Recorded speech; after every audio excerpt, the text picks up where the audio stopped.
السلام علیکم ورحمۃ اللہ وبرکاتہ، نحمدہ ونصلی علی رسولہ الکریم، اما بعد۔ امید کرتے ہیں اب تمام سسٹرز خیر عافیت سے ہوں گی اور ایمان کی بہترین حالت میں ہوں گی۔ اللہ رب العزت سے دعا ہے آپ کی طرف ہر بڑھنے والا شر خیر میں بدل دے، آمین۔ پیاری سسٹرز، ہم لوگ سورہ یونس آیہ مبارکہ 80 تک ٹرانسلیشن اور آیہ مبارکہ 78 تک تفسیر کر چکے تھے۔ آج کا لیسن آیہ مبارکہ 79 سے سٹارٹ کریں گے اور ٹرانسلیشن کا لیسن 84 تک پڑھیں گے۔ رب اشرح لی صدری ویسر لی امری واحلل عقدۃ من لسانی یفقہوا قولی۔ اللہم بارک لنا فی اوقاتنا، اللہم فقہنا فی الدین، اللہم انی اسألک الہدی والتقی والعفاف والغنی، اللہم الہمنی رشدی واعذنی من شر نفسی۔ اعوذ باللہ من الشیطان الرجیم، بسم اللہ الرحمن الرحیم۔ فلما القوا قال موسیٰ ما جئتم به السحر ان اللہ سیبطلہ ان اللہ لا یصلح عمل المفسدین ویحق اللہ الحق بکلماتہ ولو کرہ المجرمون۔ فما آمن لموسیٰ الا ذریۃ من قومہ علی خوف من فرعون وملئہم ان یفتنہم وإن فرعون لعال في الأرض وإنه لمن المسرفين۔ وقال موسى يا قوم إن كنتم آمنتم بالله فعليه توكلوا إن كنتم مسلمين۔ Translation۔ فلما القوا، تو جب انہوں نے ڈالا، قال موسیٰ، کہا موسیٰ علیہ السلام نے، ما جئتم بہ السحر، جو بھی تم لائے ہو یہ جادو ہے، ان اللہ سیبطلہ، ان قریب اللہ اس کو باطل کرنے والا ہے، ان اللہ لا یصلح عمل المفسدین، بے شک اللہ تعالیٰ نہیں سنوارتا عمل فساد کرنے والوں کے، ویحق اللہ الحق، اور ثابت کرتا ہے اللہ تعالیٰ حق کو، بکلماتہ ہی اپنے کلمات کے ساتھ، ولو کرہ المجرمون، اور اگرچہ ناپسند کریں گناہگار۔ فما آمنا، تو نہ ایمان لائے، لموسیٰ، موسیٰ علیہ السلام پہ، الا مگر، ذریۃ، اس کی اولاد میں سے، من قومی، اس کی قوم میں سے، یعنی اس کی قوم کی اولاد میں سے، علی خوف، خوف کھاتی ہوئی، من فرعون، فرعون سے، وملئہم، اور اس کے سرداروں سے، ان یفتنہم، یہ کہ اس کو فتنے میں مبتلا کر دیں، وإن فرعون، اور بے شک فرعون، لعال فی الارض، البتہ سرکش ہے زمین میں، وإنہ لمن المسرفین، اور بے شک وہ البتہ حد سے بڑا ہوا تھا، یہاں البتہ وہ حد سے بڑے ہوں میں سے تھا۔ وقال موسیٰ، اور کہا موسیٰ علیہ السلام نے، یا قومی، اے میری قوم، ان کنتم، اگر ہو تم، آمنتم باللہ، تم ایمان لائے اللہ پر، فعلیہ توکلوا، تو اسی پر بھروسہ رکھو، ان کنتم مسلمین، اگر ہو تم مسلمان۔ تفسیر آیہ مبارکہ 79 سے، وقال فرعون ائتونی بکل ساحر علیم فلما جاء السحرة قال لهم موسى القوا ما انتم ملقون۔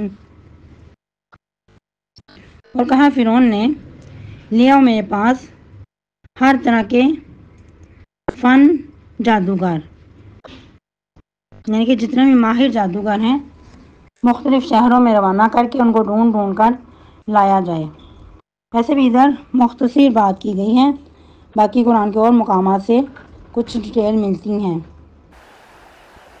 کہ ایک دن مقرر کیا گیا وہ دن ان کے جشن کا دن تھا، تو اس دن پہ وہ جو معاملہ تھا مقابلے کا وہ چھوڑ دیا گیا کہ اس دن تمام لوگوں کو بلا کر ایک بہت بڑا مقابلہ کیا جائے گا، سب لوگوں کو اکٹھا کیا جائے گا تاکہ سب لوگوں کے سامنے یہ مقابلہ رکھا جائے اور موسیٰ کو مغلوب کیا جائے۔ لیکن اللہ کی قدرت کہ اللہ سبحانہ و تعالیٰ اپنے کلمات کو جب بلند کرنا چاہتے ہیں تو پھر ہر بڑی سے بڑی جو سلطنت خود کو کہلوانے والی ہے اس کو اللہ تعالیٰ نصف و نابود کر دیتے ہیں۔ تو یہی معاملہ ان کے ساتھ ہوا کہ بہت بڑے بڑے فن ماہر جو جادوگر تھے ان کو لایا گیا۔ جب فرعون کے پاس آئے تو فرعون بہت خوش اور ان کو بہت داد اور تھپکیاں دینے لگا، اور وہ کہنے لگے کہ اگر ہم جیت گئے تو کیا ہمیں اس کے بدلے میں بہت بڑے صلے سے نوازا جائے گا۔ وہ کہنے لگا فرعون کہ بالکل، بلکہ میں تمہیں اپنے مشیر یعنی کہ جو میرے قریبی ہیں ان میں کر لوں گا۔ تو کیا ہوا کہ جب جادوگر آئے اپنے وقت مقررہ کے دن تو کہا ان سے موسیٰ علیہ السلام نے کہ ڈالو جو کچھ تم ڈالنا چاہتے ہو۔ انہوں نے ایک اور مقام پہ آتا ہے کہ انہوں نے پوچھا تھا کہ تم پہلے ڈالنے والے ہو، یعنی کہ اپنے جو جادو کا کام ہے وہ تم پہلے شروع کرنے والے ہو یا ہم شروع کریں؟ تو وہ تو یہی سمجھتے تھے کہ موسیٰ جو کچھ فن دکھاتا ہے وہ محض جادو ہی ہے، جادو کی ایک قسم ہے۔ تو ان کے جواب میں موسیٰ علیہ السلام نے اللہ کے حکم سے کہا کہ تم ہی اپنے فن کو پہلے دکھاؤ، تم ہی جو کچھ ڈالنا چاہتے ہو ڈالو۔ جب انہوں نے اپنی رسیاں اور لاٹھیاں ڈالیں تو کہا موسیٰ علیہ السلام نے اس وقت کہ اے بھائیو ابھی بھی سوچ لو، جو کچھ تم لائے ہو یہ سراسر جادو ہے۔ اللہ تعالیٰ ان قریب اس کو باطل کرنے والا ہے، کیونکہ اللہ تعالیٰ فساد کرنے والوں کے عمل کو سنوارا نہیں کرتا، اس کے اندر خوبصورتی پیدا نہیں ہوتی، ایک وقت کے بعد وہ نصف و نابود ہو جاتے ہیں۔ اور اللہ اپنے کلمات کے ذریعے حق کو حق کر کے دکھائے گا، تمہارے سامنے حق جو ہے وہ ثابت ہو جائے گا۔ اور یہ کیسے ہوگا؟ اللہ تعالیٰ اپنی کلمات کے ذریعے اپنے کلمہ کن یا جو اپنے معجزات ہیں ان کے ذریعے ان کو سچ کر دکھائے گا، اگرچہ گناہ گار جو ہیں ان کو یہ چیز ناپسند ہو، کیونکہ ظاہری بات ہے جو فرعون تھا اس کے درباری تھے وہ نہیں چاہتے تھے کہ جو کچھ ہم جھوٹ موٹ لاتے ہیں، جو کچھ یہ جادوگر لائے ہیں جادو اپنا، تو وہ کھل کر سامنے آئے۔ ان کو یہی تھا کہ ہمارا ہی جو سکہ ہے وہ قائم دائم رہے اور موسیٰ ہر لحاظ سے مغلوب ہو جائے۔ لیکن اللہ سبحانہ و تعالیٰ اپنے پیارے موسیٰ علیہ السلام کو بلند کرنا چاہتے تھے، اپنا جو کلمہ حق ہے اس کو بلند کرنا چاہتے تھے۔ تو پھر یہ سب کچھ جب سامنے آیا تو کیا ہوا کہ لوگوں کی آنکھوں پہ جادو کر دیا گیا، جو لاٹھیاں رسیاں تھیں وہ سانپ بن کر ادھر ادھر بھاگنے لگے، حالانکہ حقیقت میں ایسا نہیں تھا، لوگوں کی آنکھوں پہ جادو کیا گیا تو لوگوں کو یوں محسوس ہو رہا تھا کہ یہ ہل رہی ہیں، حقیقت الحال وہ ہل نہیں رہی تھیں۔ تو جادوگروں کو بھی پتا تھا کہ یہ رسیاں لاٹھیاں بالکل بیکار چیزیں ہیں، ان کے اندر جان نہیں، یہ ہلتی نہیں ہیں، بلکہ ہم اپنے فن سے جو جادو ہے اس کے ذریعے لوگوں کی آنکھوں پہ جادو کرتے ہیں۔ تو اسی وقت اللہ سبحانہ و تعالیٰ نے موسیٰ علیہ السلام کو حکم دیا۔ اس وقت کچھ موسیٰ علیہ السلام پریشان ہوئے، اپنے دل میں ڈر محسوس کیا، لیکن اللہ سبحانہ و تعالیٰ کے حکم سے جب اپنا عصا پھینکا تو وہ بہت بڑا اژدہا بن کر تمام رسیوں اور لاٹھیوں کو نگل گیا۔ اور یہ چیز اچھی طرح جادوگر جانتے تھے کہ ایسا ہو نہیں سکتا، جیسا کہ پہلے بھی بتایا گیا کہ بہت ماہر جادوگر تھے، تو انہوں نے اپنے جادو میں کبھی ایسا نہیں دیکھا تھا کہ کوئی جو لکڑی کا بہت بڑا یعنی کہ لکڑی کا عصا ہو وہ بہت بڑا سانپ بن کر کسی چیز کو نگل جائے۔ تو اس عصا نے جو لکڑی کا تھا دکھنے کو بہت بڑا سانپ بن کر ساریاں رسیاں اور جتنی لاٹھیاں تھیں ادھر سب کو نگل گیا۔ تو اسی وقت جادوگر سمجھ گئے کہ یہ بہت بڑا معجزہ ہے اللہ سبحانہ و تعالیٰ کی طرف سے۔ اسی وقت تمام جادوگر سجدے میں گر گئے تو کہنے لگے کہ ہم ایمان لے آئے موسیٰ اور ہارون کے رب پہ۔ ادھر مزید کیا بتایا جا رہا ہے، فما آمن علی موسیٰ الا ذریۃ من قومہ علی خوف، تو نہ ایمان لائے موسیٰ پر مگر اس کی قوم میں جو اس کی اولاد تھی چند نوجوان تھے جو ایمان لائے، وہ بھی ڈرتے ڈرتے فرعون اس کے درباریوں سے جو بہت بڑے بڑے سردار تھے ان سے ڈرتے ہوئے کہ کہیں ان کو کسی فتنے میں مبتلا نہ کر دیا جائے۔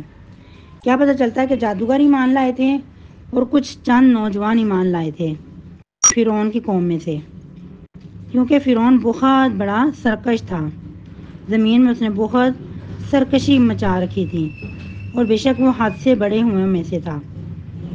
جو لوگ حدیں کراس کرتے ہیں اس کا شمار انہی لوگوں میں سے تھا۔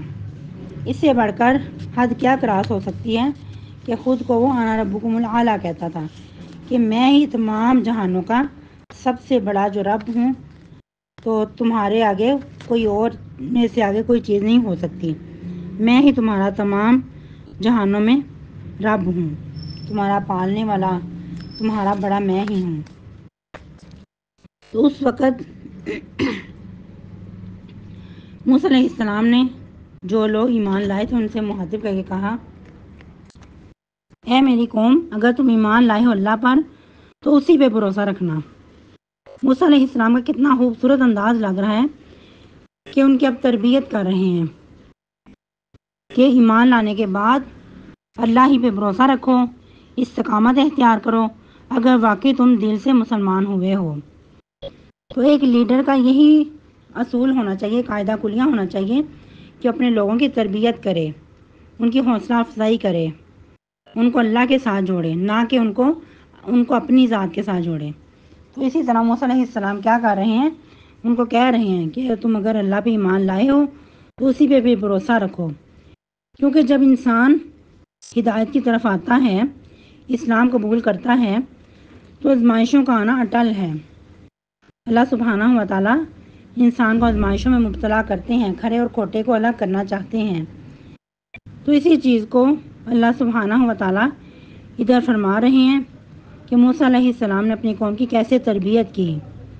تو آج بھی ہر وہ شخص جو کسی قوم کی لیڈ کر رہا ہے، کسی قوم کا بڑا ہے، کسی چند لوگوں کو لے کر چل رہا ہے، تو اس کو چاہیے کہ وقتاً فوقتاً اپنے لوگوں کی حوصلہ افزائی کرے، ان کی تربیت کرتا رہے، ان کو استقامت کی دعوت دے، ان کو استقامت اختیار کرنے کی تلقین کرے۔